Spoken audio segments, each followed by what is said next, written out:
네, 하나님께서 요셉의 10년 가운데 꿈을 심으시면서 요셉의 인생이 시작이 되지요. 창세기 37장을 보면 요셉의 삶이 우리에게 처음 소개되어질 때 하나님께서 그의 10년 가운데 하나님의 꿈을 심어 놓으시면서 요셉의 인생이 그렇게 시작이 됩니다. 꿈을 빼놓고 요셉의 인생을 말할 수 없는 이유이지요. 요셉의 꿈이 애굽의 총리로 꽃을 피웠다고 한다면 그 꿈의 열매는 과연 무엇일까? 그렇습니다.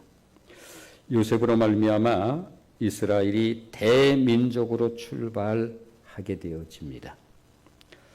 성경 공부 시간을 통해서 잘 이해하고 계신 것처럼 애굽의 고센이 이스라엘 민족의 모판이 되어지지요.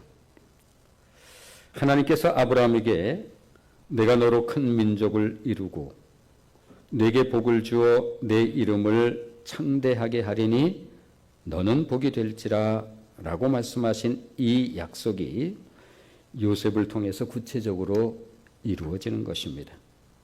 그러므로 요셉의 꿈은 개인 차원의 꿈이 아니라 그 안에 하나님의 뜻과 계획이 오롯이 들어 있음을 볼 수가 있습니다. 요셉의 인생의 목적이 총리가 아니라 사명인 이유입니다. 그러므로 성경을 읽으면서 요셉이 이런저러한 이야기 끝에 총리가 되었다라고 하는 것을 통해서 우리가 은혜를 받는다고 한다면 그거는 성경적 은혜를 정확하게 바르게 이해하는 것은 아니지요. 그런 의미에서 요셉의 인생을 꽃피우고 열매 맺게 한 두 가치가 있는데 이 두 가치가 없었다고 한다면 요셉의 인생은 결코 꽃피울 수 없었고 또한 열매 맺을 수도 없었습니다. 자, 그렇다고 한다면 요셉의 인생을 꽃피우고 열매 맺게 한 두 가치는 무엇일까? 바로 용서와 희생이라고 하는 가치입니다. 그렇습니다. 이스라엘이 대민족으로서 웅대한 출발을 할 수 있었던 것은 요셉의 희생이 아니었다고 한다면 그것은 불가능했겠죠. 만일 요셉의 희생이 없었다면 가나안을 휩쓴 그 기근의 대재앙에서 애굽에만 흉년이 찾아온 것이 아니라 그곳 중동 일대에 역사 이래 없었던 대흉년이 찾아왔습니다.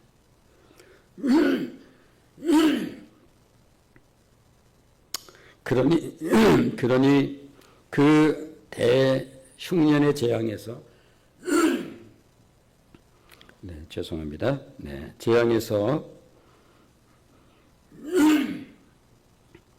야곱의 혈통은 멸족되고 말았을 것이고 야곱의 가정은 야곱의 가정대로 만일 요셉에게 있어서 용서가 없었다고 한다면 그리고 형들이 그 흉년 가운데 곡식을 구하러 요셉을 찾아왔을 때 그야말로 그 대단한 나라의 전권을 가지고 있었던 권력자 요셉이 형들이 자신에게 한 그 과거의 일로 그 앙금 결단코 내가 용서하지 않으리라 이 보복의 마음을 가지고 있었다고 한다면 그야말로 야곱의 가정은 피 비린내 나는 피의 보복으로 더러워지고 말았을 것입니다. 요셉의 희생으로 형제들의 허물이 덮여졌고 용서로 인해서 민족으로서의 태동이 가능했습니다. 이제 총리가 된 지도 언 9년의 세월이 흘렀습니다. 바로의 꿈처럼 7년 동안은 대풍이 계속되었습니다. 지금까지 애굽에 간간히 풍년이 연이어서 있었던 적이 없을 리 없겠습니다만, 이처럼 7년 동안 대풍이 계속된 적은 정말 역사 이래 없었습니다. 그러니 사는 게 얼마나 풍요로웠겠습니까? 말 그대로 해마다 태평성대였습니다. 요셉이 단기간에 바로 왕과 신하들에게 신임을 얻을 수 있었던 것도 전에 없었던 경제 호황 때문이었습니다. 대단했어요. 사는 게. 백성들은 새 총리의 리더십과 은덕으로 하늘이 풍년을 내려줬다고 믿었고, 자연스럽게 요셉의 위대로 더욱 견고해졌습니다. 당연히 요셉은 대풍년의 기간 양식을 먹고 사는 일에 소비하지 않았고, 양곡 보관 창고에 쌓고 쌓아서 양식들을 그렇게 보관했습니다. 일찍이 애굽에 그런 양곡 창고라고 하는 것이 있지도 않았고, 요셉이 그렇게 지은 거대한 양곡 창고에 해마다 그 남은 양곡들을 쌓고 쌓아 보관했습니다. 해마다 창고의 수도 늘어갔습니다. 이제는 쌓은 양곡이 산을 이루는 듯 거대했습니다. 이 정도면 7년 흉년은 감당하고도 남을 만한, 10년 흉년이 찾아와도 좋게 이겨낼 만한 그러한 양곡이 저장이 되었습니다. 그런 가운데 요셉의 마음속에 걸리는 것이 있었습니다. 이제는 풍년이 끝나고 대흉년에 들어서면서 여전히 할 일이 더 늘어갔습니다만, 마음 한켠으로 아버지 집에 대한 걱정이 어느 날부터 들기 시작한 것입니다. 아버지 집도 분명 흉년의 어려움이 찾아왔을 터인데, 이 어려움을 견딜 수 없을 터인데 과연 어떻게 지내고 계실는지 도저히 마음이 편치를 않았습니다. 자, 창세기 45장 6절 말씀을 보시면, 창세기 45장 6절 같이 읽겠습니다. 시작. 이 땅에 2년 동안 흉년이 들었으나 아직 5년은 밭갈이도 못하고 추수도 못할지라. 그러면서 어떤 예감이 들었어요. 이웃나라에서 이제 양식을 구하려고 이곳저곳에서 애굽으로 양식 구하려고 찾아들었습니다. 이웃나라에서 양식을 구하려고 찾아오고 있으니 필경 자신의 형제들도 양식을 구하러 올 것이라고 하는 확신이 요셉에게 든 것입니다. 요셉의 생각은 적중했습니다. 요셉은 모든 곡물 매매를 직접 관할했고, 외국인들이 곡식을 얻으려면 요셉의 허락이 있어야만 가능했습니다. 그러던 어느 날, 그날도 양곡 매매 현장에 있던 요셉의 귀에 익숙한 히브리 말이 들렸습니다. 순간 천천히 고개를 돌렸습니다. 형들이었습니다. 꿈에도 잊어본 적이 없었던. 자, 창세기 42장 5절로 6절 말씀을 같이 읽어보겠습니다. 창세기 42장 5절로 6절 같이 읽습니다. 시작. 이스라엘의 양식 아들들이 양식 사러 간 자 중에 있으니 가나안 땅에 기근이 있음이라. 때에 요셉이 나라의 총리로서 그 땅 모든 백성에게 곡식을 팔더니 요셉의 형들이 와서 그 앞에서 땅에 엎드려 절하매. 순간 현기증이 일어났습니다. 오래전 자신의 꿈이 그대로 재현되고 있었기 때문입니다. 형들이 자신에게 엎드려 절을 하고 있는 것입니다. 여기서 절한다라고 하는 의미는 반복해서 굽신굽신 절을 한다는 그런 의미예요. 형들이 애굽의 총리가 동생 요셉이라고 하는 사실은 상상도 하지 못할 일. 그야말로 양식 구하러 애굽에 와서 총리 앞에 저들이 섰으니 감히 고개도 못 들고 연신 굽신하면서 요셉에게 절을 했고, 그러한 상황 속에서 요셉은 요셉대로 현기증 나는 그 상황에 접한 것입니다. 그 옛날 하나님께서 요셉에게 꿈을 주셨을 때 그 꿈이 정확하게 재현이 되고 있었습니다. 당연히 애굽의 총리 앞이니 얼굴을 제대로 들지도 못했거니와 20여 년 전 헤어진 요셉의 모습을 형들이 알 리도 없었고 상상도 못할 일이었지요.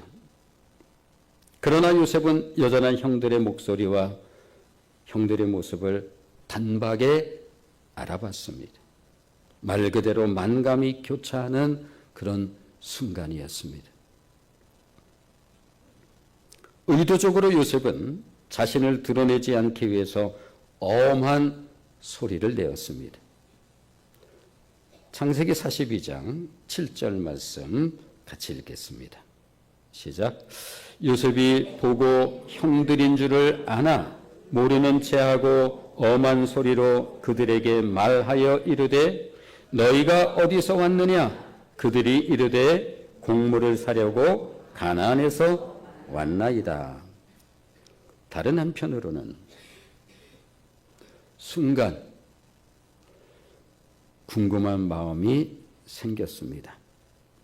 과거 자신에게 행했던 일에 대해서 형들은 지금 어떤 생각을 가지고 있는 것일까? 또한 자라면서 여러 어머니의 자식들이기 때문에 형제들 간에 이러한 저러한 갈등이 있었던 그 시절을 고스란히 기억하고 있는 요셉의 입장에서 형들 간의 사이는 어떤지, 아버지는 지금 어떻게 지내고 계시는지, 보고픈 동생 막내 베냐민은 잘 지내고 있는지 궁금함이 계속 이어졌습니다. 무엇보다 자신에게 행한 일에 대해서 형들은 지금 과연 어떤 마음을 가지고 있는 것일까? 이렇게 저렇게 떠봤습니다. 내가 요셉이에요. 그렇게 말할 수는 없고, 궁금하기는 하고, 권력은 가지고 있고, 그래서 이렇게 저렇게 질문하면서 형들을 이렇게 떠보기도 하고 저렇게 떠보기도 했습니다. 창세기 42장 21절 말씀을 한번 보시면 창세기 42장 21절 같이 읽겠습니다. 시작. 그들이 서로 말하되 우리가 아우의 일로 말미암아 범죄하였도다. 그가 우리에게 애걸할 때에 그 마음의 괴로움을 보고도 듣지 아니하였으므로 이 괴로움이 우리에게 임하도다. 울컥했습니다. 형들이 과거에 자신에게 행했던 그 죄책감을 지금까지 고스란히 가지고 있다라고 하는 형들의 거짓없는 고백을 들으면서 순간 요셉이 울컥하지 않을 수 없었겠지요. 하마터면 감정을 드러낼 뻔했습니다. 요셉의 몇 차례 시험을 통해 자신을 팔아넘긴 죄를 자책하는 마음, 또한 아버지에 대한 효심도 대단하다라고 하는 사실을 확인할 수가 있었습니다. 또 서로에 대한 형들의 끈끈한 형제애도 확인할 수가 있었지요. 막내 베냐민을 데려오라고 은근히 으름장을 한번 놨습니다. 물론 막내 베냐민이 꿈속에서도 보고 싶은 그런 동생이었죠. 막내 베냐민을 데려오라고 했을 때는 형들의 얼굴이 하얘졌습니다. 그러면서 자신의 가정사에 대한 이야기를 나름 소상하게 총리인 요셉에게 아뢰습니다. 왜냐하면 형편을 아뢰야지 이해를 얻을 수 있을 것 같아서. 사실 우리가 이만저만해서 제 동생에게 잘못했던 그런 적이 있습니다. 아버지는 동생이 당연히 죽은 줄 알았고, 그때 아버지는 여러 날을 식음을 전폐하고 마치 죽을 것 같이 그렇게 지내신 적이 있었지요. 그 이후에 막내 동생 베냐민을 그렇게 애지중지 생명처럼 그렇게 여기면서 살고 계신 분이 이제 나이 드신 아버지이십니다. 그러니 막내 동생을 데려오라고 하면 우리 아버지 그냥 죽습니다.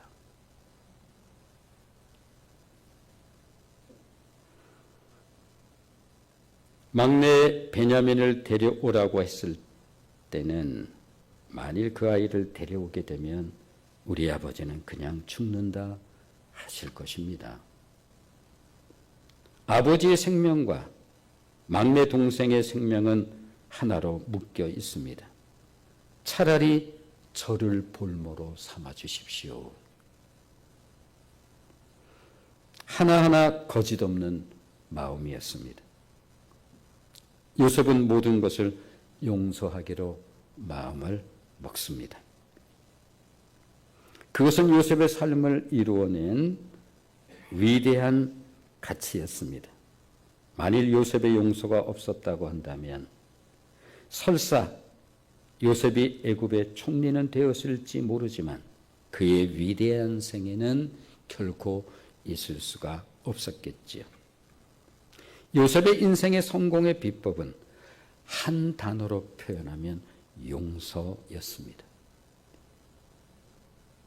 그렇다면 어떻게 그것이 가능했을까? 그냥 형들이 어느 날 좀 숨겨놓은 거 그거 몰래 빼서 그냥 먹어버렸다. 형들이 이래저렇게 해가지고 돈 좀 빌려가더니 갚지를 않았다. 이런 정도의 일이라고 한다면 이렇게 저렇게 그럴 수도 있겠다 싶은데 이것은 인생 송두리째를 곤두박질치게 만든 그런 일이었습니다. 그렇다면 요셉은 어떻게 그것이 가능할 수 있었을까? 살아보면 알겠지만 우리 같은 필부들이 살아가면서 용서라고 하는 것이 그렇게 생각처럼 쉽지 않다라고 하는 사실을 우리가 알고 깨달으며 살아가죠. 용서라고 하는 단어를 자주 쓰기도 하지만 실제로 그것이 나에게 찾아올 때 좀처럼 이것이 쉬운 일이 아니라고 하는 사실을 살면서 이렇게 저렇게 경험을 하게 되어집니다. 게다가 용서라고 하는 것은 가까울수록 힘들고 먼 사람일수록 쉽지요. 당연한 일이겠습니다만 가까운 사람일수록 상처를 더 크게 받기 때문에 그렇습니다. 그런 의미로 보면 적어도 요셉에게 제일 어려운 용서는 누가 뭐래도 형들을 향한 용서였을 것입니다. 말씀드렸던 것처럼 형들이 이렇게 저렇게 돈 좀 빌려줘 그러더니 이렇게 저렇게 핑계를 대면서 갚지를 않는다거나 뭐 그런 류의 일이라고 한다면 없는 셈 치고 뭐 그럴 수 있다지만 이것은 인생 송두리째가 망가져 버린 것 같은, 잠이 안 와도 수 없는 날 이 잠이 안 오는 그런 일이었으니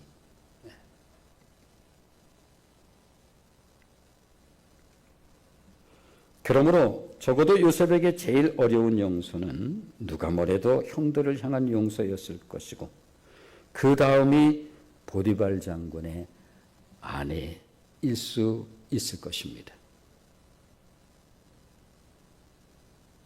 이렇게 저렇게 성경에 뭐 있다, 감옥에 갔다, 뭐 그렇게 생각될지 모르겠습니다만 이게 나의 현실적인 문제라고 한다면, 그리고 나에게 그야말로 천하를 호령할 수 있는 권력이 주어져 있다고 한다면 내가 다른 건 몰라도 내가 이 일은 정말 내가 누명을 벗기 위해서라도 내가 그냥 지나갈 수는 없지.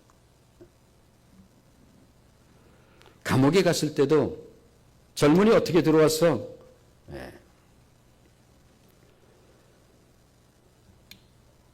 차마 입으로 내지 못하는, 인간 같지도 않은 이러한 눈초리들을 수없이 경험하면서 그렇게 지냈던 시간들이기 때문에 다른 건 몰라도 내가 이것 하나만큼은 정말 내가 누명을 벗어야지 그랬을 법하지요.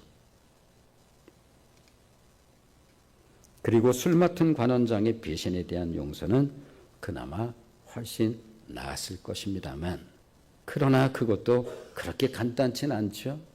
정말 내가 공치사가 아니라 정말 순전한 마음으로 섬기고 섬겼고 그의 꿈 해석해서 그야말로 원래의 위치까지 돌아갈 때, 그때 정말 철석같이 약속하고 약속했고 자신도 정말 이게 마지막 이 방법 외에는 내가 어떻게 여기서 나갈까 정말 간절한 마음으로 그렇게 부탁했을 때 정말 의심 없이 철석같이 약속하고 나가신 분이 하루 이틀 사흘 나흘 한 달 두 달 그런 여러 날이 지나도 자신을 까맣게 잊은 것에 대한 마음의 섭섭함이 상당히 컸을 것입니다.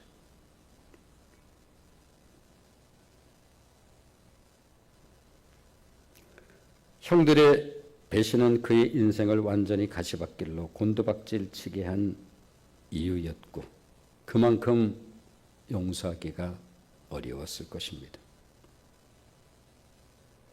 그러나 이 가운데 어느 것 하나라도 용서가 없었다고 한다면 요셉의 생애가 위대한 생애가 될 수는 없었겠지요. 만일 요셉이 형들을 용서하지 않는다고 한다면 가문에 흐르는 하나님의 언약의 축복을 공유할 수도 없을 것입니다.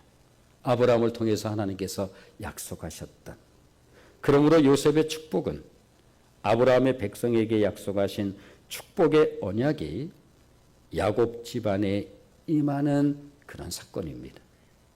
형제들 역시 언약 안에서 함께 누릴 축복의 자손들이었습니다. 그리고 요셉이 바로 그 축복의 통로가 되고 있는 것입니다. 그런 의미에서 형제들이 없었다면 결코 합력하여 선을 이루어내지는 못했을 것입니다. 용서는 요셉 인생의 브랜드였습니다. 요셉의 인생으로 만든 것이 무엇입니까? 한마디로 용서였습니다. 세상에서 가장 아름다운 사람으로 불리어지는 조엘이라고 하는 청년이 있습니다. 미국인 청년 조엘은 생후 20개월 때 부모님이 운전하는 차에 타고 있다가 40톤짜리 트럭과의 충돌로 인해 전신 85% 3도 화상을 입고 50여 차례 수술을 해야 했고 신체와 얼굴 손상으로 인해 세상에서 가장 흉측한 얼굴을 가지고 살아야 했던 젊은이입니다. 그가 어려서 절절하게 배운 말, 생후 20개월 때 그 사건이 일어났으니 이 아이가 그 갓난이부터 자라면서 처음 절절하게 배웠던 말이 무엇인가 하면 아프지 않게 해주세요. 아프지 않게 해주세요. 이 말부터 배웠습니다.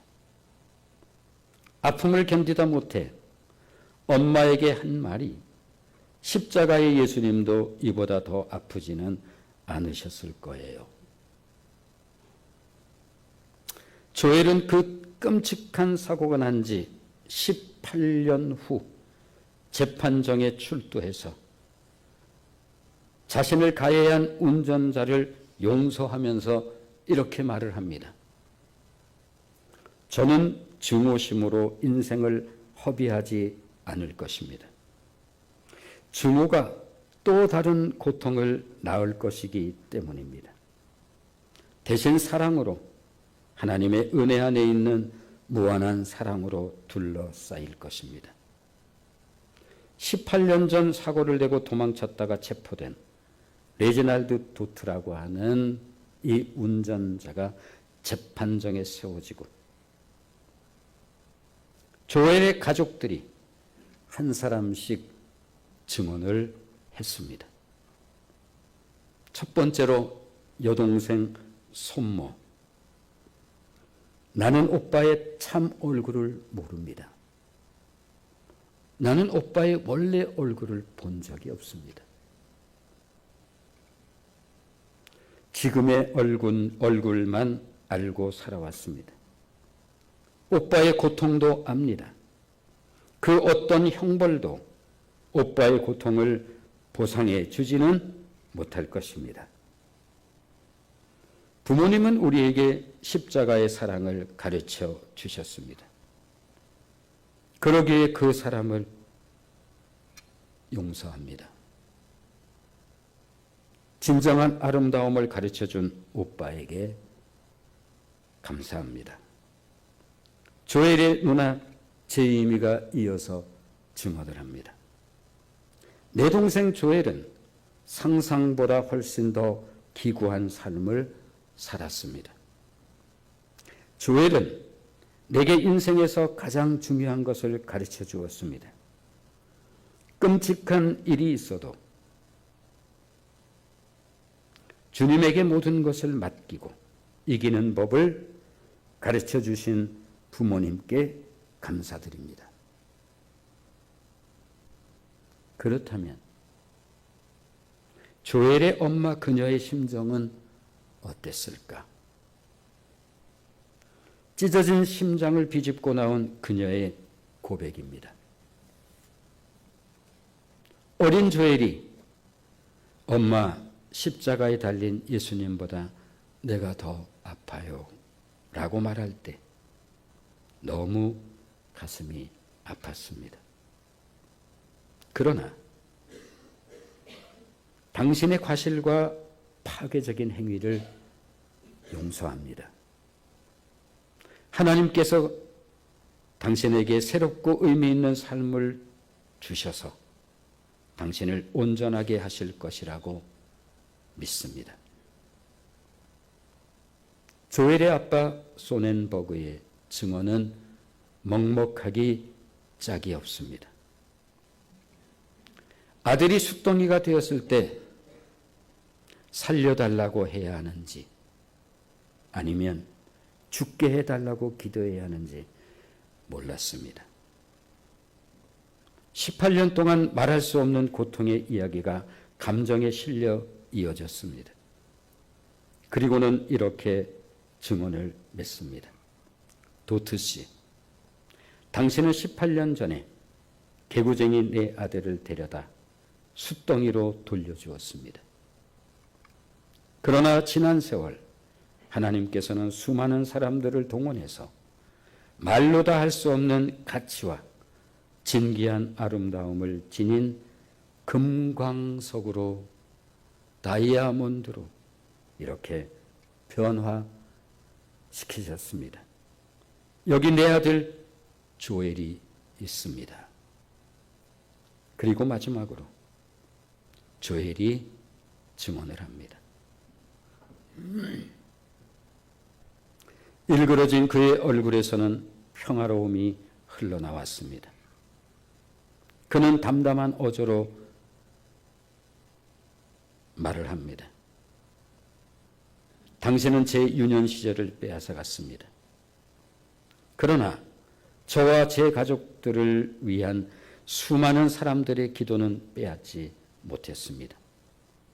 저는 언제나 최악의 삶을 살아왔습니다. 50회의 수술을 받았고 병원에서 산 것만 해도 2년 이상 병원살이를 해야 했습니다. 깨닫기 바랍니다. 저는 증오심으로 인생을 낭비하지 않을 것입니다. 원망과 절망이 또 다른 큰 고통을 낳을 것이기 때문입니다. 대신 하나님의 은혜 안에 있는 무한한 사랑으로 둘러싸일 것입니다. 조엘과 가족들의 증언이 울려 퍼진 재판정은 감동의 바다 그 자체였습니다. 방송과 신문이 대서특필했고 재판을 담당했던 판사로부터 이런 편지가 왔습니다. 저는 법정의 판사로 냉정해야 합니다. 그러나 당신들에게는 편지를 보내지 않을 수 없었습니다. 당신 가족들이 보여준 용기와 가족 가치의 절정을 보여준 그날을 나는 잊을 수가 없습니다. 당신 가족을 존경합니다. 더글라스 그레이. 강종훈 목사님의 책에 이런 글이 있습니다. 용서라는 넓은 바다에서 모든 잘못의 찌꺼기들이 용해되고 모든 상처는 용서를 주고받을 때 회복될 수 있음을 보여준다.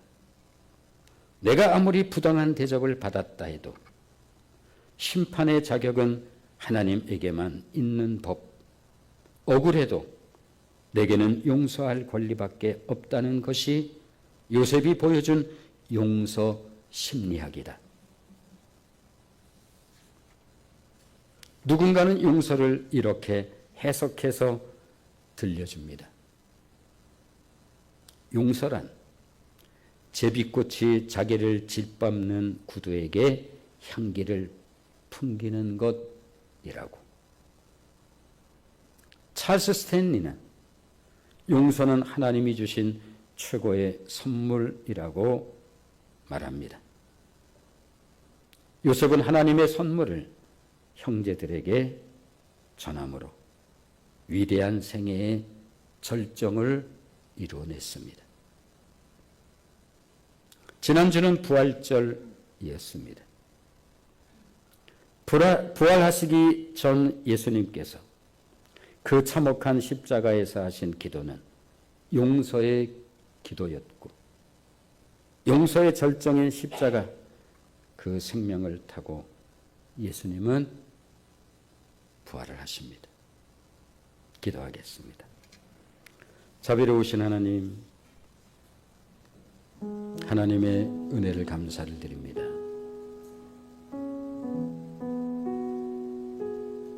우리는 성난 시대에 살고 있습니다.